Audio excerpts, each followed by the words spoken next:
साधू संत येती घरा तोची दिवाळी दसरा विठुरायाच्या चरणाची जी ओढ आहे, जी आस आहे, ती घेऊन खरं तर महाराष्ट्राच्या कानाकोपऱ्यातून जे लाखो वारकरी देहूनगरीमध्ये आणि आळंदीमध्ये जमा झाले, आता हे सर्व वारकरी पंढरपूरच्या दिशेने मार्गस्थ होत आहेत। आज पालखीचा खरं तर पुण्यामध्ये मुक्काम आहे आणि खरं तर लांबचा पल्ला गाठत आज पुण्यामध्ये पालखी आलेली आहे आणि क्षणभर विश्रांती म्हणून जे वारकरी आहेत ते सध्या पुण्यामध्ये शिवाजीनगर भागामध्ये थांबलेले आहेत। सध्या काही वारकरी आपल्यासोबत आहेत। रामकृष्ण हरी माऊली, खरं तर पंढरीच्या वाटेवरती तुम्ही मार्गस्थ झाला आहेत, चालतायत। 2 दिवस झालं खरं तर देहूनगरीमधून तुम्ही पंढरपूरच्या दिशेने मार्गस्थ झालेला आहेत।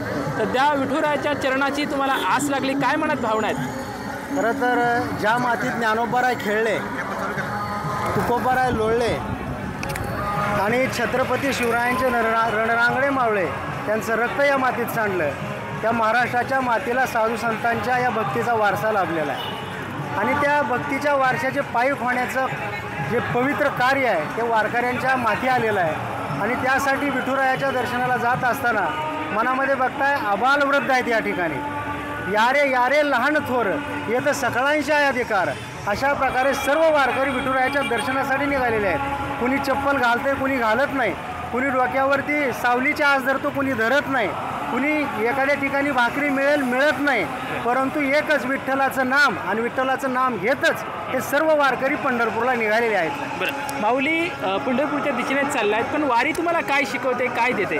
वारी आपल्याला शिकवते समता, बंधुता आणि माणुसकी।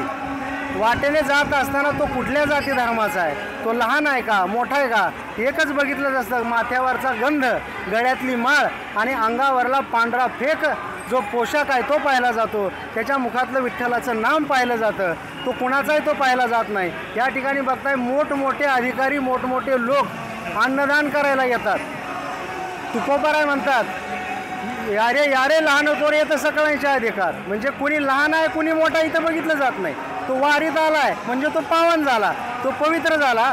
वारकरी साधू संतांच्या चरणाची माती घेऊन कपाळाला लावतात, का लावतात?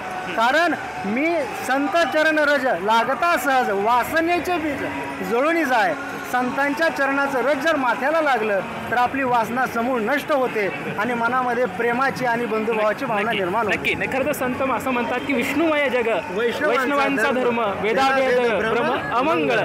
खरं तर या उक्तीप्रमाणे खरं तर सर्व एकच झालेले आहेत, विठ्ठलाच्या दिशेने जात आहेत। एक आत्मिक भावना, एक वेगळी भावना विठुरायाच्या आसेची आहे। खरं तर तुमच्यासोबत सर्व वारकरी, आणखी काही वारकरी आहेत, आपण त्यांच्यासोबत खरं तर गप्पा मारणार आहोत। पंढरपूरच्या दिशेने चाललेले आहेत, खरं तर आणखी काही वारकरी आहेत, आपण त्यांच्यासोबत चर्चा करू। पंढरपूरच्या दिशेने चालला आहेत। माऊली, कुठून आलात?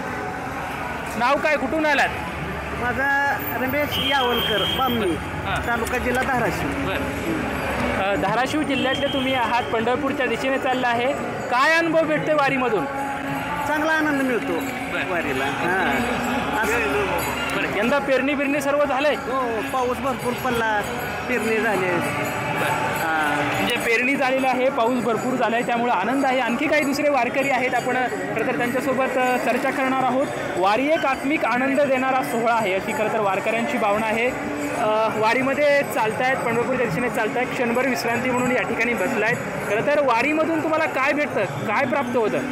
आजपर्यंत काही कुणी लहान थोर जे आहेत, लहानपणी जो आपल्याला आनंद असतो, आज ह्या वयात झालो तरी लहान मुलासारखं मी अजून तसा आनंद लुटतो आजपर्यंत। एवढ्या वर्ष जवळजवळ आज 8-9 वर्ष वारी करतो आम्ही। ते आहेत बामणीचा, धाराशिव, कारण ते राहायला आहेत रायगड जिल्ह्यामध्ये, तरी तिथून खास आवडीनेच वारी करतो।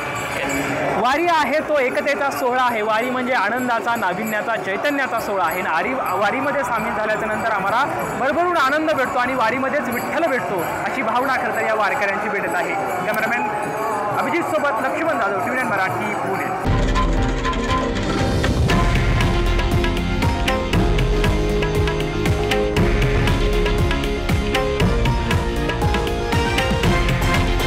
हे आहे देशातील नंबर 1 न्यूज नेटवर्क आणि आपण पाहत आहात TV9 मराठी, एकमेव।